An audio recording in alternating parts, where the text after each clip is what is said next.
you have brought these works to light, and thank you for their passion and skill. Bless this exhibit and all who visit. Open our eyes to see the world with new wonder, our minds to understand with fresh perception, and our hearts to be moved by the messages conveyed through His Word. May the art inspire conversation, challenge our thinking, and bring joy and thoughtful reflection to all who experience it. May it be a testament to your glory and a celebration of the creative spirit. In Jesus' name, Amen. Mayor Benjo Agaraw, at siyang aming maging guest of honor sa kabila po ng kanyang hectic na schedule. Kayo po rin ay nagpapasalamat po rin kami sa mga narito po na kaya nagbahagi po namin ng oras upang mamasama namin sa pagtanghal na ito. Unang-una po, bahagya't ang aming pong grupo ay baguhang-baguhang pa lamang na ikangay kaanak pa lamang sa parang sanggol. Kami po ay pinalad at labis po kami natutuwa dahil napagbilang po kami sa mga inanyayahan na maging bahagi ng pagdiriwang po ng Turisma 2025 dito po sa Santa Cruz, Laguna. At muli po din kami nagpapasalamat sa pag-recognize po sa amin ng ating lokal na pamunuan sa pamumuno po ng ating Mayor Benjo Agaraw at ganoon po din sa Tourism Department. Maraming salamat po. At bago po malimutan, ay pinapaabot po namin ang aming taus-pusong pagbati sa kaarawan po ng ating Mayor Benjo Agaraw. Happy birthday po. Nawa po ay pagkalooban po kayo ng mahaba pagbuhay, magandang kalusugan, at maka-Diyos at mga taong kaisipan upang may sartuparan po ninyo ang inyong tungkulin ng maayos dito po sa ating bayan. Lahat, bago po magpatuloy, una po pasalamat sa Panginoon ho sa pagbigay sa atin ng magandang panahon, sa nagbuo po ng Sining Santa Cruz, bumuo po ng Sining Santa Cruz Artists sa pangunguna po siyempre ni Sir Leandro Gatapia, kay Pastor Boji Suling del Mundo. Nasa si Pastor? Mahilig din palang mag-paint si Pastor kay Jose Glenn Blanco, yung pong ating guest artist, kay Archio Oblipias, yung batang artist na kasama natin ngayon, kay Recipe Angela Noatona, don't know if I pronounce it right, pero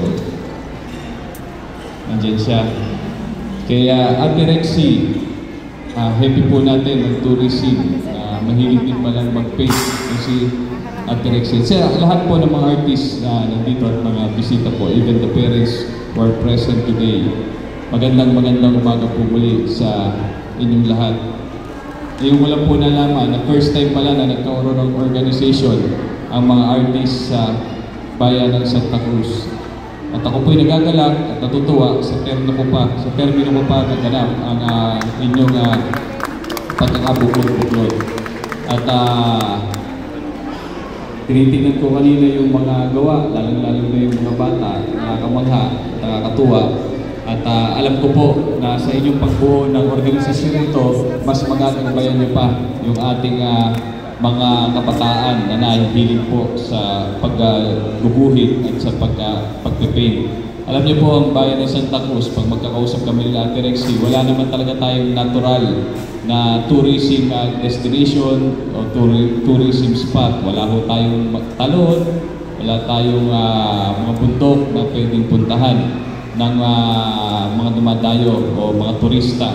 Kaya po isang magandang paraan na magkaroon tayo ng mga magagaling na artist na magpapakilala po sa bayan ng Santa Cruz. Kaya hopefully, sir.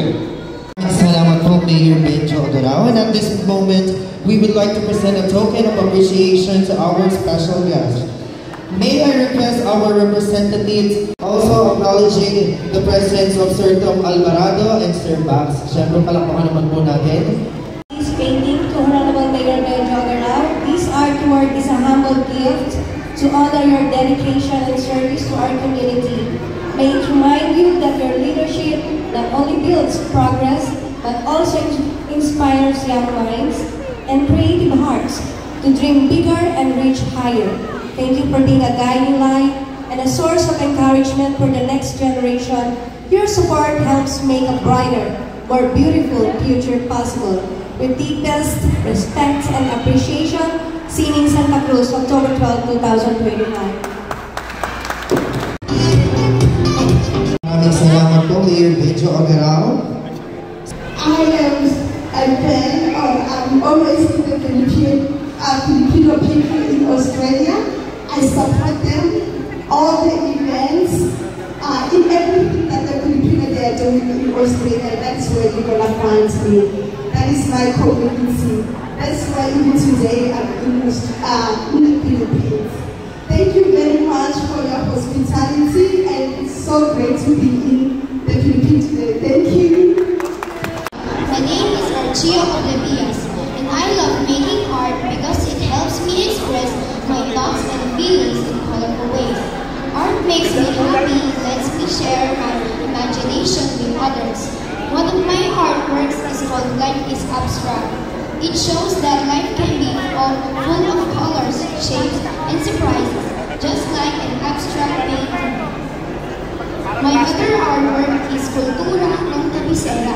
It represents the beauty and traditions of our province capital.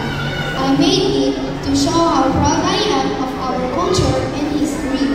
Through my art, I want to inspire others to see the world in creative and meaningful ways. Thank you. God bless. Things that bind up together. So ano po yung nagkukunik sa atin na Rizal, Laguna, ano daw connect po sa atin ay yung Laguna Lake. Ang alam ko, ang mga tiga-amuno na mamimista sa tradisyonal na pag-mamimista na bukol, nakakabot po sila ng Los Baños, nakakabot po sila ng Maite, ng Santa Cruz. So yung tubig at ang lawa, yun ang nag-connect sa atin. Kaya po yung mga tiga-amuno, meron po mga naging pamilya sa Mayundon, sa Los Baños, at sa Maite, sponsoring this particular scene. Maraming salamat. Ang exhibition sa Blanco Art Gallery sa Manila. Ang Angono po ay kinikilala as the art capital of the Philippines. So it's an honor, with the permission of course of... Hi, I'm Wilson Dalnari, our host.